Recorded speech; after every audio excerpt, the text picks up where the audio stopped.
우리 지난 2주 동안 노아의 홍수에 대한 그것이 어떤 예표였는지에 대한 이야기를 했습니다. 두 가지 예표라고 그랬어요. 하나는 심판, 다른 하나는 노아를 위한 세례라고 했습니다. 근데 우리가 심판만 익숙한 것 같아. 물로 쓸어버리는 그것만 익숙한 것 같아요. 왜냐면 이게 세례라는 게 잘 와닿지 않는 겁니다. 그래서 지난주 나눔 때도 여러분 중에 누군가가 이게 세례라는 게 잘 와닿지 않는다라고 말씀하셨는데 세례의 목적은 주님을 향한 선한 양심이라고 그랬지 않습니까? 여러분, 예표된 대로 또 주님께서 예언하신 대로 또 약속하신 대로 반드시 이 세상 마지막 날이 올 겁니다. 심판의 날이 올 거고 예수님께서 재림하셨을 때 심판하실 건데 그 심판하실 때 이 세상을 심판하는 모습은 노아가 노아의 방주에 타서 홍수에 모든 사람이 죽는 것을 보는 것과 같을 겁니다. 그리고 우리도 반드시 볼 겁니다. 우리가 마지막 날 사실 우리도 죄인인데 우리 선한 거 아무것도 없는데 하나님의 은혜로 구원받아서 심판당하는 나랑 다를 바 없는 많은 사람들을 볼 때 그때 아마 노아에게 일어난 주님을 향한 선한 양심들이 생길 겁니다. 그때가 되면 노아의 홍수가 이래서 노아에게 세례였구나. 나도 저기 죽었어야 되는데 내가 웬 은혜로 주님을 알아서 성령 받고 내가 천국 가나 하면서 주님을 향한 너무 죄송하면서도 고마운 선한 양심이 생기는 날이 올 겁니다. 그때가 되면 아마 지난주 설교 내용이 여러분 마음에 와닿지 않을까 싶습니다. 또 유튜브로 올려진 설교를 저희 부산은혜교회에 저희 이제 오시길 원하시는데 못 오시는 분들이 몇 분 계세요. 그래서 그분들을 위해서 올리는데 타 지역에 계신 분들도 저를 아시는 분은 신기할 거 아닙니까? 내가 알던 종원이가 갑자기 설교를 한다고 하니까. 그래서 보시는 분이 몇 분 계십니다. 그 중에 한 분이 전화 오셔서 물어보신 거가 이순신에 대한 얘기가 좀 헷갈리셨나 봐. 왜 조선시대 사람이 전하지 않은 조선시대 사람들이 하나님 모르는 것이 왜 조선시대 사람들의 탓이냐. 그때는 뭐 이렇게 말씀하시는데 그건 약간 구원이라는 것과 하나님에 대한 내용이 조금 헷갈리신 것 같아. 구원은 예수님이 오신 다음에 성령 받은 다음부터 우리가 확신을 갖고 전하는 게 구원입니다. 그리고 지금 여전히 지금도 우리는 막 전 세계에 지금 복음이 다 퍼졌으니까 이제 곧 하나님 오시는 거 아니야? 예수님 오시는 거 아니야? 생각을 하는데 아직도 전파되지 않은 종족이 꽤 많은 거 아십니까? 제가 숫자가 약해서 정확한 숫자는 지금 말씀 못 드리지만 제가 신학교에서 배우는데 놀랐어요. 이렇게 많은 부족이 아직도 성경책이 그 나라 어로 없고 복음을 전하러 간 사람마다 작살로 죽여버리는 그런 민족도 아직 있습니다. 그래서 전하러 갔다가 작살로 죽으신 분이 몇 분이나 계신 막 그런 부족도 있고 유튜브에도 나와요. 전파가 다 안 된 거죠. 그런 분들은 아마 이순신이랑 똑같이 태어나셨을 때부터 죽을 때까지 아마 하나님 얘기를 한 번도 못 들었을 겁니다. 이유는 저희가 작살에 죽을까 봐 무서워서 못 전하기 때문이죠. 조선시대도 저는 개인적으로 마찬가지라고 생각합니다.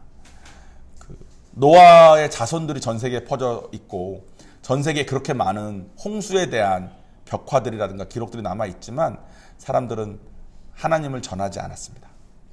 구원을 전하면 우리가 성령을 받으니까 이게 저희 마음속에 성령님 계셔서 부정하기가 어려워져서 하나님을 전하지 않으면 안 되는 그런 상황이 되는데 하나님만 이해했을 때는 그게 좀 어려웠던 것 같아요. 그래서 인간적인 우리의 악함과 죄성을 생각했을 때 조선이 이해가 됩니다. 못했을 거예요. 왜냐하면 오늘 본문에 나오는 이스라엘 땅에 있었던 노아의 자손들도 마찬가지였거든요. 하나님 금방 잊어버렸습니다. 그것이 이순신이 하나님을 듣지 못한 이유라는 말을 지난주에 제가 드렸던 겁니다. 이순신은 억울할 수 있겠지만 사실 우리 인간에게 기회가 있었습니다. 자기 자손들에게 배운 하나님을 전할 기회가 있었고 지금 우리도 기회가 있습니다.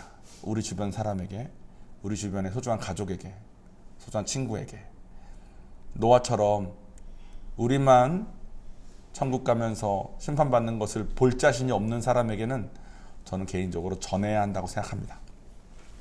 자, 이순신에게 전파되지 않은 하나님에 대한 게 잊어진 거에 대한 내용이 오늘 비슷하게 나옵니다. 자, 홍수 이후에 노아와 노아 세 아들과 세 명의 며느리와 노아의 와이프 8명만 남았잖아요. 그럼 이 세상엔 8명밖에 없는 겁니다. 그 8명들이 이제 자식들을 낳기 시작했겠죠. 노아가 600살 때 홍수가 났대요. 그리고 홍수는 370일 동안 됐답니다. 370일. 그러니까 홍수가 370일 됐다는 것은 한 1년. 그죠? 그러니까 노아가 600살 때 홍수가 일어나고 601살 때 홍수가 끝난 거예요. 그때부터 자식들을 낳았습니다. 노아가 700살 때. 딱 100년 뒤.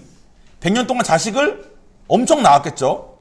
아직 이렇게 세상이 지금처럼 막 이렇게 많이 어려워지긴 전이니까. 자식들 엄청 낳았을 때 엄청 많은데 그 노아가 700살 때, 노아가 아직 살아있을 때 노아의 자식들이 뭐 했는지 아십니까? 자, 노아가 아직 살아있어요. 다 노아 자식들이야. 하나님 얘기했을까 안 했을까? 했어요. 당연히 했겠죠. 홍수 얘기했을까 안 했을까? 했어요. 당연히 했겠죠. 근데도 불구하고 딱 100년. 노아가 950달에 죽었거든요. 노아가 버젓이 살아있고 다 노아 자식인데 딱 100년 됐을 때 자식들이 모여서 바벨탑이라는 걸 세웠습니다. 세운 목적은 높게 쌓아서 하늘에 하나님한테 닿겠다고. 높게 쌓으면 비가 와도 자기들 안 죽을 수 있지 않겠냐고. 왜 이순신한테 하나님이 전파 안 됐는지 알겠죠? 사람들은 그렇게 다 악합니다. 자기 원하는 대로. 자기가 하나님 자리에. 자기가 생각했을 때 이렇게 하면 되겠지. 여기에서 못 나오는 것 같아. 이게 특정한 어떤 사람들이 아니라 우리 모두가 그렇습니다.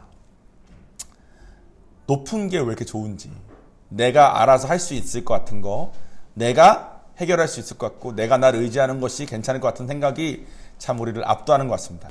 그래서 바벨탑을 사람들이 쌓았을 때 하나님께서 그 사람들에게 어떻게 했을까요? 홍수를 또 내리긴 좀 그렇잖아. 이제 안 내린다 약속했는데. 혹시 아십니까? 뭐 성경 지식 많으신 분은 아마 아시겠죠. 이 사람들을 어떻게 하면 가장 효과적으로 바벨탑을 쌓는 것을 멈추게 할까? 이 사람들의 언어를 갑자기 바꾸셨습니다. 그래서 한 언어였다가 그때 서로 대화가 통하지 않게 만들어버렸어요. 그래서 대화가 통하는 몇몇끼리만 모여서 그 흩어져서 살게 만들어버렸습니다. 한 언어로 다 같이 모여서. 제가 그래서 미국에서 유학할 때 왜 바벨탑은 쌓아가지고 영어 공부하게 만들었지 이런 생각을 했었습니다. 저는 언어적인 센스가 좀 부족하지 않습니까? 근데 이때 언어로 흩었대요. 물론 뭐 언어학자나 이런 사람들은 막 이런저런 반론이 있지만 저는 제가 증명할 수는 없지만 성경이 진리인 걸 믿으니까. 그래서 그렇게 됐답니다. 그래서 사람들이 바벨탑을 쌓았어요. 노아 버젓이 살아있는데. 그럼에도 불구하고 그래서 하나님께서 언어로 사람들 흩으셨어. 사람들이 진짜 하나님 계신가 보다. 노아 할아버지 말이 진짜 맞나 보다. 다 했을까요? 안 했을까요? 했겠죠. 그럼에도 불구하고 노아가 한 900살쯤 됐을 때쯤 우상을 만드는 데라라는 사람이 있었어요. 우상을 만든 데라라는 사람이 있었다는 건 얘도 노아의 자손이고 얘도 노아가 살아있는 걸 봤겠죠. 방금 바벨탑 했다가 흩어지는 거를 경험했는데도 불구하고 또 우상 만들고 있는 거야. 왜? 자기 머릿속에 자기 생각하면 될 것 같으니까. 하고 있을 때 그 데라의 아들, 여러분이 아마 많이 들어보셨을 아브람이라는 사람이 데라의 아들이었습니다. 이 아브람을 하나님께서 부르십니다. 당시 그러니까 역사학자들이 생각했을 때는 당시 아브람이 살고 있었던 동네가 당시 그 지역에서 유일하게 좀 발전된 동네였던 것 같아. 거기만 좀 살만한. 근데 하나님께서 너 거기서 떠나라 그러세요. 아브람이 그거를 순종하고 떠납니다. 하나님은 알았을 거야. 왜냐면 노아가 살아있는 걸 다 봤으니까. 그래서 아브람이 떠날 때 조카 롯이라는 애를 데리고 떠납니다. 그래서 뭐 애굽도 갔다가 여기도 갔다가 하다가 결국 아브람은 지금의 이스라엘인 그 가나안 땅에 정착을 하고 롯은 옆에 소돔이라는 땅에 정착을 합니다. 제가 이게 역사를 건너뛰고 예표를 바로 넘어가지 않으려고 쭉 대충 연결하는 거예요. 근데 롯이 소돔 땅에 살고 있는데 소돔 옆에 한 5 왕들이 모여가지고 주변 땅들을 막 정복하기 시작했어. 그래서 소돔에 있던 롯이 잡혀간 거야. 잡혀가니까 아브람이 자기 조카가 잡혀갔으니까 안 되겠다 싶어가지고 한 몇백 명만 데리고 가가지고 그 5 왕들을 막 이기고 롯을 구출해냅니다. 그리고 그 재물들도 좀 이렇게 가져와. 그 재물들과 그 롯을 데리고 돌아올 때 롯이 소돔에 정착했다 그랬잖아요. 그래서 소돔 왕이 나와가지고 아이고 잘했다고, 아이고 그 왕들을 접수해서 고맙다고 이렇게 말을 하는데, 소돔 왕 옆에 왕이 한 명 더 있어. 그 왕이 오늘의 예표입니다. 오늘의 본문은 창세기 14장 17절에서 20절까지 말씀입니다. 제가 지금 말한 거 대충 기억나시죠? 노아가 홍수 있었는데 100년 노아 버젓 살아있는데 자손들이 바벨탑 쌓았다가 언어로 흩었어요. 바벨탑 쌓은 이유는 우리 생각에, 내 생각에 하는 대로 되면 될 것 같아서, 탑 높게 쌓아서 하면 하나님한테 닿을 수도 있을 것 같고, 또 비를 또 내려도 우리 안 죽겠다 생각했으니까. 근데 사람의 상식을 넘어서는 언어를 혼자스럽게 하는 걸로 사람 붙었음에도 불구하고 그 뒤로 몇백 년 뒤에 또 우상 만들고 있는 사람이 있었던 거예요. 그 아들을 하나님께서 부르셔서 했습니다. 자, 17절 제가 읽어드리겠습니다. 아브라함이 그돌라오멜과 그와 함께한 왕들을 처부수고 돌아올 때 소돔 왕이 사회 골짜기 곧 왕의 골짜기로 나와 그를 영접하였고, 아까 제가 소돔 왕이 나왔다 그랬어요. 살렘 왕이 한 명 더 있었다고 했습니다. 살렘 왕 멜기세덱이 떡과 포도주를 가지고 나왔으니 그는 지극히 높으신 하나님의 제사장이었더라.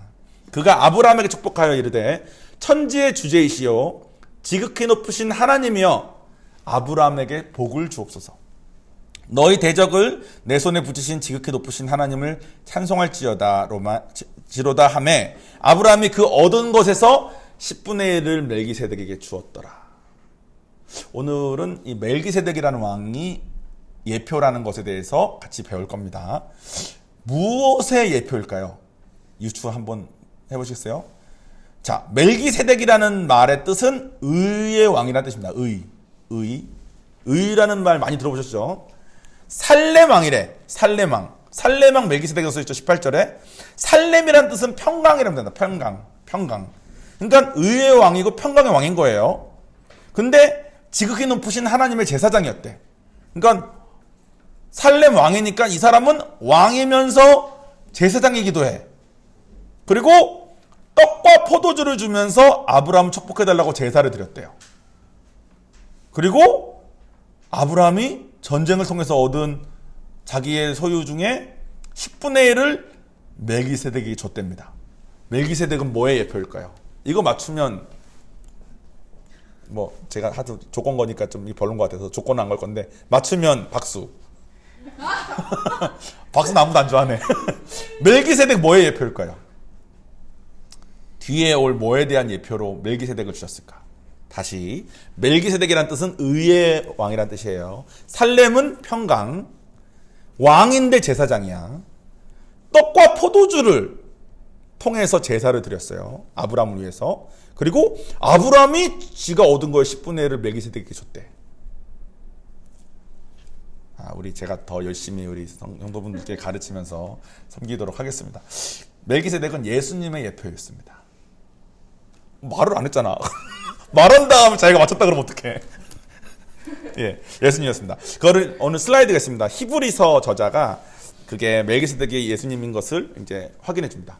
이 멜기세덱은 살렘 왕이요 지극히 높으신 하나님의 제사장이라 여러 왕을 쳐서 죽이고 돌아오는 아브라함을 만나, 지금 본문에는 아브람인데 나중에 하나님께서 아브람에게 아브라함이라고 이름 바꿉니다. 그래서 이 히브리서를 있을 때 당시에 모든 이스라엘 사람은 아브라함이 혹시 익숙할 때니까 여기서 아브라함이라 그런 거예요. 만나 복을 빈지라 아브라함이 모든 것의 10분의 1을 그에게 나누어 주니라. 그 이름을 해석하면 먼저는 의의 왕이요. 아까 멜기세덱이 의의 왕이라고 그랬어요. 그 다음 살렘 왕이니 곧 평강의 왕이요. 살렘이 평강이라고 그랬습니다. 아버지도 없고 어머니도 없고 족보도 없고 시작한 날도 없고 생명의 끝도 없어. 하나님의 아들과 닮아서 항상 제사장으로 있느니라. 어디서 태어났고 이 사람이 누구 아들이고, 아까 그냥 그랬죠. 노아 자손들 쭉인데 뭐 학자들은 셈의 자손일 거다 뭐 이렇게 하는데 솔직히 모른다는 거예요. 그 누구도 몰라. 생명의 끝도 없대. 어떻게 죽었는지도 모른대. 이 사람에 대한 기록이 아무도 몰라. 마치 예수님과 닮아서, 예수님이 우리에게 왔을 때 이분의 끝이 부활해서 올라가셨으니까 모르잖아요. 이분이 어떻게 태어났는지도 모르는 것처럼. 제사장은 이제 우리를 위해 제사를 드려주시는 분인 거죠. 이 사람이 얼마나 높은 걸 생각해보라. 조상 아브라함도 노량물 중 10분의 1을 그에게 주었느니라. 4절을 설명하기 위해서 제가 슬라이드 하나 더 있습니다. 제가 좀 풀어서 설명을 했어요. 예수님의 예표로 멜기세덱을 했는데 일단 아까 제가 말씀드린 것처럼 이름의 뜻이 의의 왕이고 또 평강의 왕이고 출생을 알 수 없대요. 근데 마리아가 요셉하고 약혼했을 때 갑자기 임신이 된 겁니다. 남자를 알지 못할 때. 그러니까 마리아 입장에서는 황당하겠죠. 요셉도 이 여자가 혹시 이렇게 봉변당하고 이렇게 좀 될까봐 조용히 결혼을 없던 걸로 해주려고 그랬어. 근데 마리아가 아니라고. 그리고 또 천사가 요셉에게 나타나가지고 아니라고. 이거는 하나님이 주신 거라고. 그렇게 출생을 알지 못하게 태어났습니다. 예수님이. 멜기세덱도 출생을 알지 못하는 존재였다는 거야. 당시 노아 자손들이 서로 다 알았을 텐데. 왕이자 제사장. 당시 유대인들한테는 왕 따로 제사장 따로였어요. 아론의 자손들이 다 제사장이 되고 왕은 뭐 사울 왕 다윗 이렇게 되지 않았습니까? 그래서 사람들 입장에서는 왕이랑 제사장의 컨셉이 따로인데 제사장이라는 컨셉 자체가 지금 아까 그 창세기 14장에 나온 것 그때부터 몇백 년 뒤에 모세를 통해서 율법을 주실 때 주셨습니다. 그러니까 사람들에게 컨셉이 없을 때 제사장이라고 표현된 사람이 나타난 거야. 근데 왕이랑 제사장을 동시에 예수님 오실 때 자기가 왕이자 제사장이라고 말씀하셨거든. 그러니까 당시 사람들은 왕 따로 제사장 따로인데 동시인 버전이 있었던 거예요. 이미. 떡과 포도주. 율법에 따르면 죄를 졌을 때 어떻게 한다고 그랬죠? 흠없는 양이나 소를 잡아서 제사를 드린다 그랬는데 예수님 오신 다음에 내 살과 피를 통해서 이제 제사를 드리라 하셨는데 떡과 포도주로 제사를 드리는 장면이 그때 나온 거야.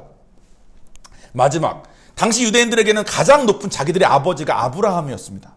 아브라함을 통해서 하나님께서 너의 자손을 통해서 이렇게 해가지고 아브라함을 히브리인이라 그래서 우리가 히브리인이고 뭐 이렇게 했었거든요. 근데 유대인들 입장에서 가장 높은 아버지가 11조를 바쳤는데 11조라는 게 뭔지도 이 뒤에 몇백 년 뒤에 이스라엘 백성들에게 주어진 거예요. 그러니까 당시 유대인들 입장에서는 예수님이 나타나셔서 나는 뭐 왕이야. 그럼 너를 위한 제사장이고 또 너를 위한 제사 제물이 될 거야. 그러면서 떡과 포도주를 뭐 가르치고 다 했을 때 당시 유대인들은 모세오경 달달달달 외우는 사람들이었거든. 멜기세덱을 생각했을까 안 했을까? 당연히 했겠죠. 근데 예수님이 목수의 아들이었고 태어나서 잘하는 걸 다 본 것 같거든. 그리고 갑자기 자기가 하나님이라 그러고 갑자기 자기가 그렇게 행위로 열심히 율법을 지키는 게 중요한 게 아니라 니네 마음이 중요한 거야 하면서 막 자기들 막 찔리게 하거든. 그래서 그냥 부정해버린 겁니다. 예표로 분명히 보여줬음에도 불구하고 예수님은 받아들여지지 않았습니다. 마치 노아 이후로 사람들이 바벨탑을 쌓을 때처럼 예표로 본 멜기세덱을 통해서 예수님이 나타났을 때 예표로 본 그분이네라고 인지할 법한데 자기 생각에 옳은 대로 이게 받아들이지 않은 거야. 그래서 거부했습니다. 지금 우리랑은 멜기세덱이 뭔 상관일까요? 제가 이걸 놓고 좀 고민을 많이 했거든. 제가 항상 예전에 대한 설명을 하고 지금 이게 어떤 의미인지를 하는데 고민하다가 제가 이제 신기하게 제가 아내한테 말했는데 머릿속에 항상 그럼 다음에 뭐 하지? 다음 뭐 하지? 막 이렇게 얘기했다가 와이프를 만나서 와이프가 진지한 얘기를 어떤 A라는 주제를 딱 얘기하면 이 A라는 주제에 대한 답변이 나오기 전에 궁금했던 그 설교가 딱 떠오릅니다. 그래서 A를 못 듣고 잠깐만 한 다음에 그걸 적은 다음에 대화를 할 때가 많거든요. 이번에도 또 그렇게 갑자기 예화를 뭘로 할까 고민했는데 갑자기 와이프랑 대화를 할 때 갑자기 떠올라서 대화를 멈추고 쓴 건데 제가 예전에 하나님 딱 만났을 때 저는 이제 관계 맺고 오이코스하고 제가 열심히 가르쳐드리지 않습니까? 여러분 그 사람과 관계를 맺어가지고 그 사람이 이렇게 하던데 그때는 뭐 그런 거 없이 저는 진짜 무식하게 전도했거든요. 닥치는 모든 사람에게 다 예수를 전했어요. 그냥 만나서 내 대화를 이 사람은 들어줄만 하면 그냥 전했어. 그래서 공원에선가 어떤 할아버지를 만났는데 이 할아버지가 외로우니까 젊은 애가 와서 말하니까 들었을 거 아니에요. 그래서 그 할아버지 내가 전했던 것 같아. 대구인가 서울인가 무슨 공원이었던 것 같은데 할아버지 얼굴은 기억나요. 내가 할아버지한테 할아버지 뭐 예수가 이렇게 이게 막 그러니까 할아버지가 근데 이분이 내가 봤을 때 좀 이게 뭐 나름 종교에 대해서 공부를 좀 하신 분인가 봐. 이분이 저한테 뭐라 그러냐면 방금 들은 멜기세덱과 이 멜기세덱에 대해서 유대인이 어떻게 받아들여질지 생각하면서 한번 들어보세요. 저를 따지기 얘야. 그래서 네 그러니까 유교가 몇 년 전에 나온 줄 알아? 몰라요? 유교는 기원전 8세기 때 나왔어. 불교가 언제 나온 줄 알아? 몰라요? 불교는 기원전 6세기에 나왔어. 그리스 철학은 언제 나온 줄 알아? 몰라요? 그건 기원전 5세기. 이 사람은 그거 다 아는 거야. 그 사람은, 저는 지금 세기라고 적었는데 그 사람은 정확한 연도를 말했어요. 뭐 몇백 몇 년 이렇게 하면서. 힌두교는 언제 나온 줄 알아? 몰라요. 기원전 2세기에 나왔어. 지금 사람들이 말하는 대종교들 다 기독교보다 먼저 나왔어. 근데 기독교가 꼬레비야. 갑자기 나와놓고선 전 세계 사람을 믿으라고 하면 내가 믿을까? 그러더라고. 그 내가 다 듣고 그렇게 생각할 수 있겠구나. 이 사람 입장에서는 제가 인카운트 자주 드리는 말씀인데, 우리 사람은 동물이랑 뭐가 다릅니까? 우리 과학적으로 보면 우리랑 돼지랑 다를 게 별로 없대요. 돼지랑은 진짜 비슷하대. 그래서 과학적으로 원숭이보다 돼지가 훨씬 가깝대. 그래서 돼지간을 우리가 이식받을 수 있을 거랍니다. 과학이 조금만 더 발달하면. 깨끗한 돼지가 이제 더 중요해질지도 몰라, 양보다. 근데 과학적으로는 돼지랑 인간이랑 다를 게 없어. 그냥 뇌가 좀 뇌가 발달을 덜 했을 뿐. 그러니까 이게 아닌 거예요. 과학자 입장에서는 돼지랑 인간이 다를 게 없는 거야. 그런데 인간들은 알고 있었어요. 뭘 알고 있었냐면, 동물에게는 없는데 사람에게만 있는 게 있는 것 같아. 그게 뭐냐면 양심이었습니다. 양심. 그러니까 이거는 똑똑한 거랑은 다른 거야. 양심은 뭐냐면, 가르쳐주지 않아도 누구나 자기 마음속에 이건 옳은 거야, 이건 틀린 거야를 알고 있다는 거예요. 동물은 없는데. 그러니까 이것과 마찬가지입니다. 동물의 왕국 같은 거 보면 얼룩말, 우리가 다 얼룩말이에요. 막 이렇게 있는데 뒤에서 호랑이나 사자가 이렇게 슬금슬금 와. 그럼 우리가 다 긴장하고 있어. 근데 얘가 우리 중에 제일 약해 보이는 한 놈만 딱 겨냥하고 가지 않습니까? 막 달려가다가 한 놈이 잡혔어. 그럼 다른 얼룩말도 뭐 하는 줄 아십니까? 계속 풀 먹어요. 나 안 잡혔으니까. 얘 이거 잡았으니까 나한테 안 올 거 아니까. 인간은 우리가 다 인간이야. 근데 사자가 슬금슬금 와서 은밀히 물었다. 돕고 안 돕고를 떠나서 최소한 우리 마음에 어떤 마음 들까요? 계속 먹던 거 시리얼 먹어? 밥 먹어? 우리 못해.